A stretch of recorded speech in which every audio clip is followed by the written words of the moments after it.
Hello friends, नमस्ते. मी अपर्णा मग सर्वांचं स्वागत करते आपल्याच लडक्या चॅनलवर, ज्याचं नाव आहे अपर्णा लुगडे नवडे. पण आलो आहोत केव बघायला. मी सगळं तुम्हाला हळूहळू माहिती देते आतमध्ये वगैरे. आणि इथे केवचं तिकीट काढायचं चालू आहे. हा आहे आजूबाजूचा परिसर 360 अँगलने दाखवत आहे मी.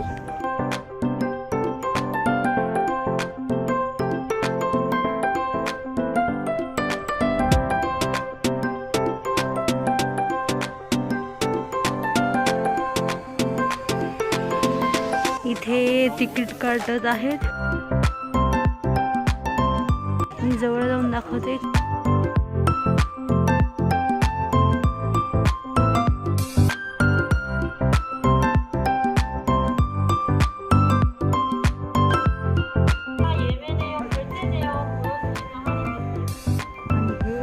एंट्रन्स आहे केवचं. तर हे आहे आमचं तिकीट, 4 जणांचं एवढं.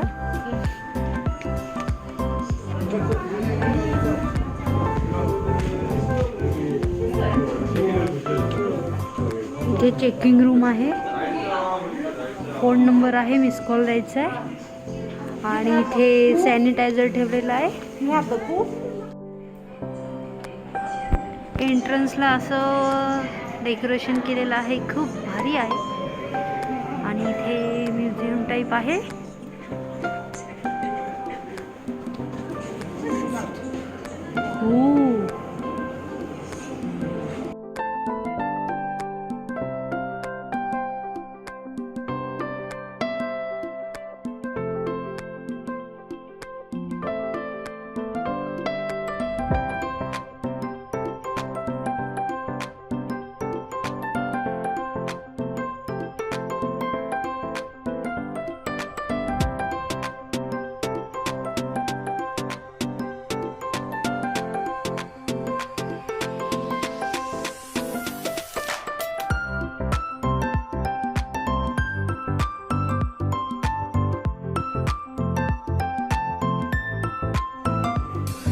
सेम असं केवच्या आतमध्ये असणार आहे.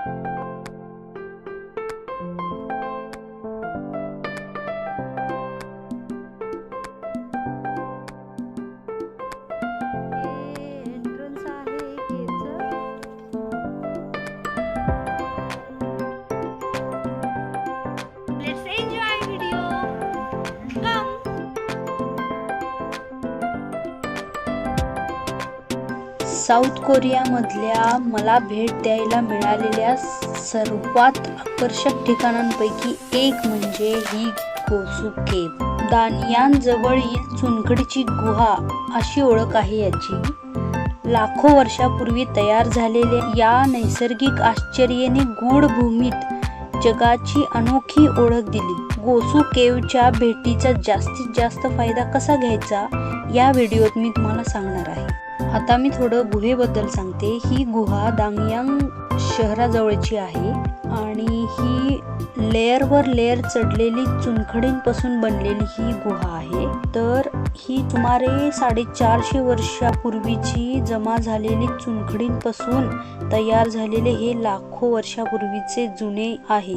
जेव्हा गुहेचा शोध लागला तेव्हा प्रवेशद्वाराजवळ टूल्स आणि इन्स्ट्रुमेंट्स, ज्यावरून असे समजण्यात येते की ही गुहा एकेकाळी मानवांचे घर होते. आणि हो, गुहेत वटवाघळांचं निवासस्थान आहे बरं का. आणि काही वेळा तुम्ही त्यांना गुहेच्या छतावर उलटे लटकलेले पाहू शकता. आणि कोणत्याही गुफेमध्ये पाण्याचं खूप महत्त्व असतं. आणि आपण फिरत असताना अंडरग्राउंड लेकमध्ये तुम्ही पाण्याचा प्रवाह पाहू शकता.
place in cave.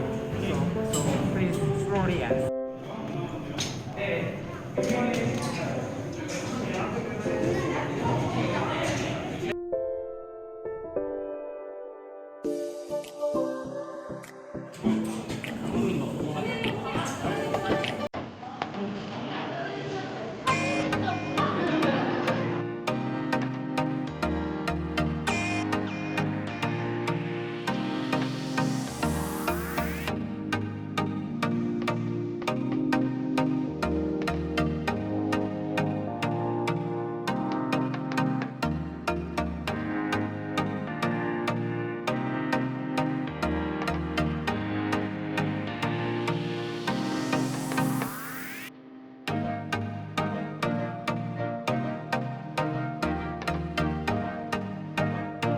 Hi friends, कसं वाटलं तुम्हाला आजचा ब्लॉग? आवडला तर नक्की लाईक करा, शेअर करा, सबस्क्राईब करा आणि भेटूयात नेक्स्ट व्हिडिओमध्ये.